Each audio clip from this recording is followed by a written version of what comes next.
Jeffy, I was out driving, and I just felt compelled to pull over and make an apology video to you. I want to say that I am sorry. First of all, I take responsibility. I take responsibility. I take responsibility. Hold on. There. I take responsibility. I recognize that, all of the time I've spent listening to a podcast called Chewing the Fat, I have unknowingly committed a variety of insulting cultural appropriations. for all the overweight jokes that Pat, Stu, Glenn, the other guy, and anyone else makes. For every unfunny joke, for every unfair stereotype. They just don't appreciate the gravity of the situation. I take responsibility. We've said things like, when Jeffy sits around the studio, he really sits around the studio. After your heart event last year, I would bet that the entire staff felt like the building was literally empty without you there. So I take responsibility. Test. Ha! I take responsibility. I take responsibility and I apologize. I'm sorry for every story about a suspect who's overweight, who did something stupid or perverse, or every story about a whale. Hippo. Blubberfish. Pig.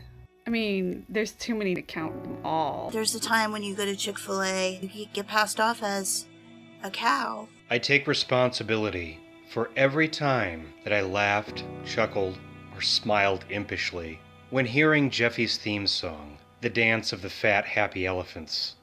I'm sorry for every time that Glenn and Stu and Pat and Keith made fun of you because you are so fat. You told a story about your mother putting a fence up around a bed and calling it a crib. That still gets me every time. For laughing at you when you told the story of the EMT trying to push you on a stretcher uphill. And how belittling I'm sorry, I said little. And you're not little. I'm crying, I'm not laughing. Oh, we're good. This is wrong. Hold on. I'm sorry for, even in this video, appropriating your presence. On behalf of all the Pat heads, the other guy's chair, and the orange couch that used to live in that studio. I know you don't like to talk about it, but thank you so much for your service on the Isle of Spice. Thank you for your service on the Isle of Spice. It can't have been easy. I know you don't like to talk about it. Thank you for your service at the Isle of Spice. Jeffy, I'd like to thank you for every time that you have shopped the spice aisle with a certain urgent fury about yourself, even though you don't like to talk about it. I know you don't like to bring it up.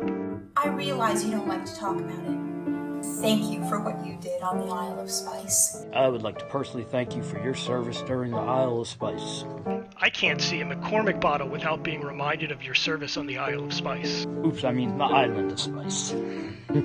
Thank you for your service in the Spice Isle. Isle of Spice. Because we know it was only 18 minutes of hell. Because upon your arrival, the island, capsized, sinking the communist forces. We know you don't like talking about the Isle of Spice, and apparently Google Maps doesn't either because I can't find it. So Jeffy, I'm sorry about saying you need a watch on each wrist, one for each coast. I will no longer say that you have your own gravity field. I will no longer laugh when Pat and the other guy remind you that you are overweight. It's time to stand up. Don't overdo it if you get winded, though. I will no longer allow another unchecked moment. I will no longer allow Jeffy jokes in my presence. If someone does, I will beat them to a pulp and then reassemble the pulp and beat them again. Find a Coca-Cola Zero, and let's together have a toast. And recognize Jeffy for the great. No, great is not a strong enough word. Enormous presence that he brings to the blaze. To new beginnings, Mr. Fisher.